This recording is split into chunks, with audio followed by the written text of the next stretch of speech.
Being technology-driven allows us to keep our overhead very low, keep our burn down as a business. Again, the focus on search is something that's at the core of what we do. Building sites very, very quickly, also managing a network.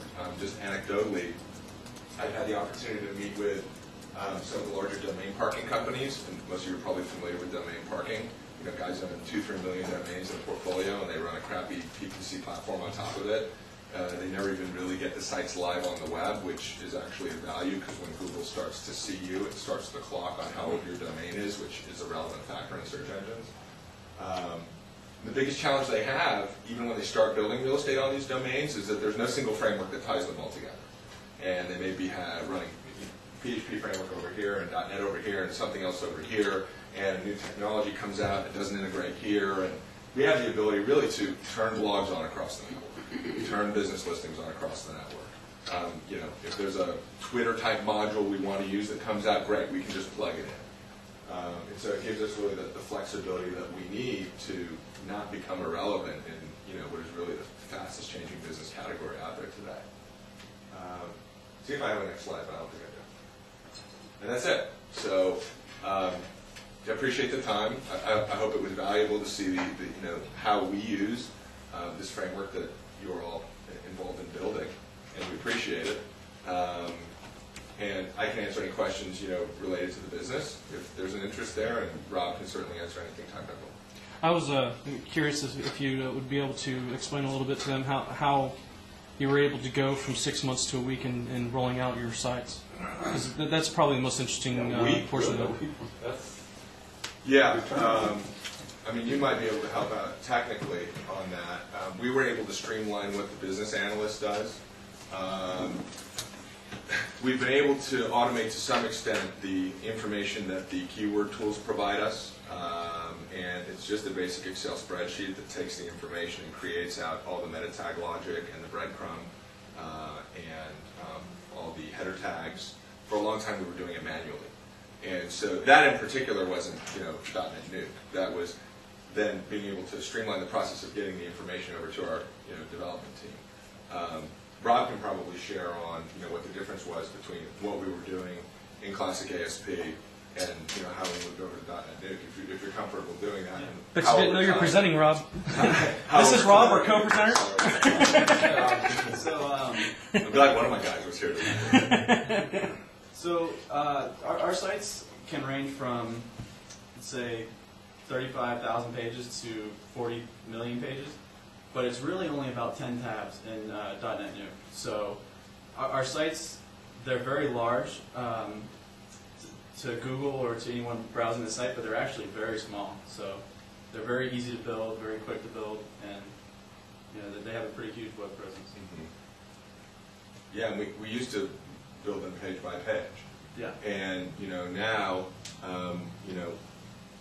and I apologize for not being able to speak technically about it, but now there's a page which is a city page, and it's literally rendered while it's being requested, and it's all database driven. So if someone clicks on the Orlando Mortgage link, it's going to the Orlando Mortgage page, and it's pulling the Orlando Mortgage brokers out of the database. And it's pulling the Orlando housing statistics out of the database. And so, as Rob said, we just kind of have these set parameters, and everything else is just driven through the logic. Yeah, and we've also written some stuff on top of .NetNuke. So from Classic ASP, you might be familiar with the ISAPI rewrite, or in .NET with the .NET rewrite. We built a rewrite on top of .NetNuke. So, like I said before, we've got 40 million pages, but only 10 tabs. So our rewrite's sitting on top of that, rewriting to those specific tabs. So a lot of our stuff is in local. So we may have a URL that's /Florida/Orlando, and our rewrite rewrites that to tab ID 123, city Orlando and state Florida. So I mean that's how we kind of get away with such a large site that's easy to manage, and it's really small to us. Will, is that the way that the product item lookup is set up? Because in Google, I mean, it shows every product. Well, they do some URL rewriting through an HTTP module versus what some people usually do right from out of the box is use .NetNuke because they need more power than just the initial power that .NET gives you. You know, like I said, they got 10 tabs and 40 million pages sometimes. And it's also prone to unique problems. We recently, with the treatment prediction website, the site grew from 0 visitors to 20,000 visitors a month in about 4 months. When we went live during one of our pushes, one of the breadcrumbs was broken. And it was actually linking through to the default .NetNuke URL. And so what ended up happening is the search engine started spidering 2 versions of the site. And so it looked like we had duplicate content on the website, so the search engines, which Google's gotten very aggressive with their duplicate content penalty, probably too aggressive. We run into a lot of people that aren't doing anything wrong and just have extraordinarily problems with the search friendliness of their site.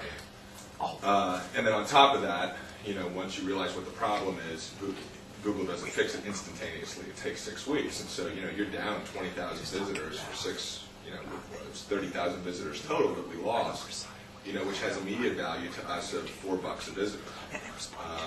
Yes. So we spend a lot of our time problem solving, and also just as it relates to search. So, you know, there aren't a lot of user groups for a lot of the mistakes that we make.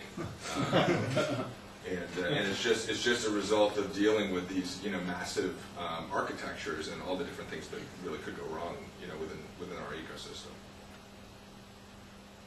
Is it true that your website falls down in the ranking if the content doesn't change on a regular basis? Changing content will increase the how frequently Google visits you. Mm-hmm. How frequently Google visits you is one of, you know, 200 factors that account for how relevant you are.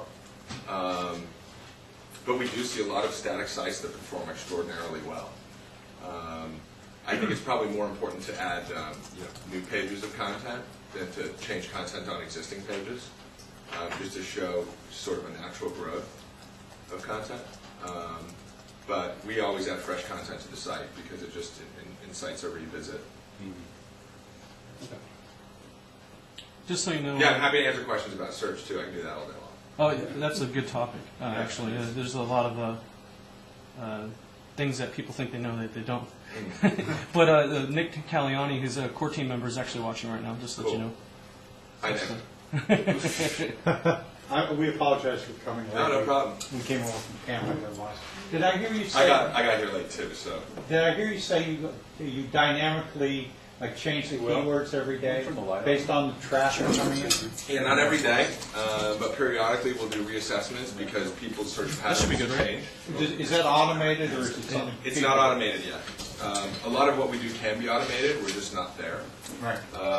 You know, I would like to, at some point, create sites that react dynamically to changes in search behavior. Also, we only get those updates every month from the major search tools that are out there, whether it's Keyword External or Keyword Discovery or Word Tracker. And even then, that information is okay at best, both in terms of volume and the type of searches. So, for example, I was doing an analysis today of home inspectors. I wanted to understand how big the search market was for home inspection. And if you go take a look at Chicago, you'd think it's the biggest search term ever, and it's probably because someone is just hitting Chicago a lot, doing automated searches. And so these automated searches that people do to check their search results have an impact on, you know, what we're seeing in terms of search volume. So you have to really add on a layer of intuition as well. A lot of times you'll see if you do, you know, let's say we want to understand how people are searching for submarine sandwiches. And the number 2 result is like, hey, I got my head stuck in a submarine sandwich, and it says it's searched like 300 times a month. You know that's not the case, right?